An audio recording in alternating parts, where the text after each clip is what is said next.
Yep. So I'm here with the one and only Gabe Dunks. How you doing today, man? I'm all good, bro. Appreciate you for having me. Yes, sir. Appreciate you. Man, it's a lot of things been going on, man. We've been on this tour. Man, been playing these games, talking to these kids. How has your experience been so far?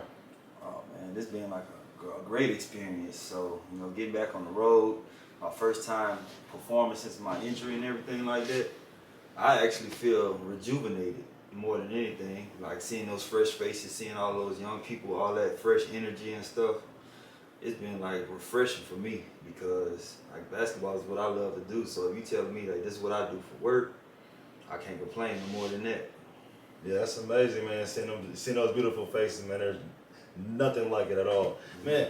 I've been ever since I met you. I've been seeing this logo that you got right here on your slides, man. It's me right here. That's your brand, right? Oh yeah, Gabe Dunk. This is my silhouette right here. This is from one of my first ever dunk contests as an adult. Okay. And I was just like, you know what? God caught a fire shot of me. I was like 18, 19, maybe 20 at the time. But I always was creative about like finding a way to bring art to life. So I said, man, what can I do with this fire photography picture that he got? So years later, after I graduated college, I was trying to search for a design and logo, and I was just like, wait, I got this fire picture. I learned how to use Photoshop a little bit. Let me see what this look like, and then boom, we got Gabe Dunks everywhere we go. And obviously, it come from, one of the greats, Michael Jordan, if not the greatest. Seeing his silhouette everywhere around the world and seeing like how far one man can take an entire brand, that was motivation for me to be like, hey, he made it look easy. But then again, he made basketball look easy, and look, we still playing. So, man, that's great motivation right there, man. I'm definitely gonna have to copy me some of them slides for sure. Get you hooked up. So, man, I know you've been playing basketball for quite some time. How old are you? I'm 30 now. I make 31 on the 2nd, in like a few days. Oh, man, it's coming up. Mm-hmm. So. What gives you the motivation to keep going, to keep actually pursuing your dreams as far as playing basketball and doing the traveling and doing all this stuff? Do you have kids? Yeah, I got kids, and that's actually what I was going to say. It's like basketball has always been like my first and second love, to be honest with you. So playing up until I was an adult was without a doubt something that I knew for a fact I wanted to do. But around COVID time, I had my first kid, and then not long after that, I had my second kid. So it was like, I knew how much I loved the game of basketball, and I knew how much I dedicated my time and energy to it. But now I had a reason, and now I had a purpose for why like I wanted to be the best at it that I wanted to be. So my motivation pretty much comes from, I could say three things. The fact that I want to keep playing, I want to be able to be that dad that can run around with my kids and still be active with them as they growing up and stuff like that. Watching LeBron be able to step on the same court as his son to make a paycheck is something that even before LeBron did it, I was like, that's already my mindset. I want to be able to still stay active with my kids. So basketball was something I love. Basketball is something I would want to pass on to my kids. So the only way that I can do everything that I'm trying to accomplish is if I got to do the work now. And another thing is actually, I pretty much have to say, it saved my life, so just like a few people that I've already spoken to about like their testimonies and stuff like that, like everybody got that one thing that they know for a fact. If they never got paid for it or they never had a chance to do it ever again in their life, they will find some way to stay a part of it because that's how much it means to their life. So my motivation comes from the fact that my kids, this is how I provide for my kids, this is what I want to use to inspire my kids. And that I want to be able to keep playing this game for a long time because, this game is giving so much back to me that I can't even say that I could be here without it. Man, hey, that's amazing, man. You definitely want to be fit, to be able to still be around your kids when they're growing up, being active with them. Shout out LeBron James. Shout out Bronny James. I seen he just had a pretty good game a couple days ago. Yeah. Hope he has a really good career and just continues the legacy. But Gabe, as far as your personal life right now, is there anything that you're going through Okay, so that's a real good question. Well, in personal life, I have to say this. It comes down more to just growing up. If I say I'm facing anything, it's just like everything that I'm going through right now, I feel like I've already been through before. I just responded to it differently. So what I'm going through right now, like I said, I mentioned earlier, is that I'm a father now. So I'm a new father. My daughter is 4. My son just made 1.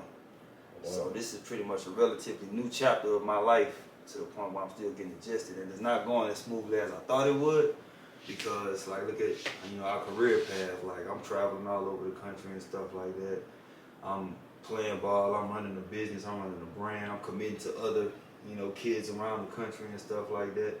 And I got 2 of my own. So I'd say that the challenge is knowing that you're doing the right thing, even when it feels like it's not showing on the surface yet, because it take a toll on you. It does. Now you got a part of you that you accountable for, no matter where you at in the world.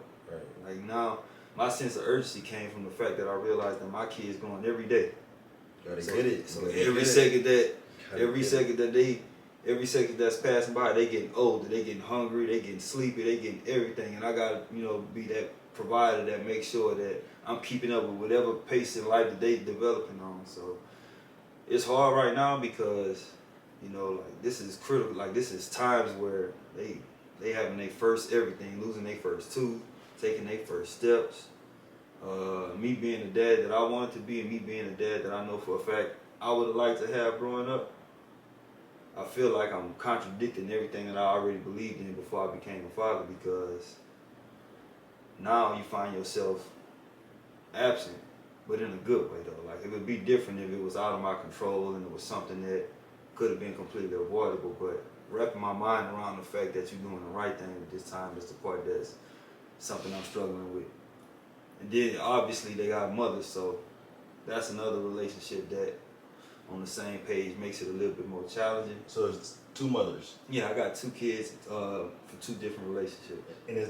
And it sounds like you're not with either one of them? No, I'm not. And we did we on the page where we mature enough to do co-parenting and stuff like that, but success, like learn, like what has changed your view on success, being a 30-year-old man? what it changed my view on success is how I embrace it. Meaning that I, for some reason, always was aware that I was different growing up as a kid, as an athlete. And because it came so easily to me, I took it for granted that not everybody have these abilities. I was good in school to the point where I would finish my work before everybody and have more idle time. Basketball, I became probably the most athletic and most talented athlete. Just basketball. I only played basketball competitively and seriously, but it came so naturally to me that in video games too. Like I got my first PS2 and stuff like that when I was like 8 or 9 years old. Got real good at playing video games and stuff like that. So I had a good idea that success would come easily, and you kind of take that for granted. So I had low self-esteem at the same time too. So that low self-esteem caused me to believe that if I did something good, or if I did something, or if I won something, I was like, oh man, I just got lucky type thing. So I used to view me being successful as I just got lucky. I ain't have no big I used to self-sabotage my own success. I used to sit there and really try to find a reason to stay humble, but I really was talking myself into believing that you didn't deserve any of that success you got. So my perspective on it changed when I realized that, you put in the work to get this. It's not by coincidence, it's not by accident. You got some people that give 150% and still don't be as successful as you. You got to start accepting the fact that if you do something good, it's because you worked for that. If somebody offer you something, it's because you earned it. Right. If it's something that you feel like you actually had to bend over backwards just to achieve, you realize that success can come easy in some aspects depending on how much you challenge yourself. But the success that you actually appreciate the most is the one that you realize like I did everything possible to prepare and receive this. So I'd say that I got out of my own self-esteem issues and realized and got that confidence. And I'd say when I actually moved to Houston, you know, I'd say that I toughened my mentality up a lot more because I love Houston. Like I love Houston.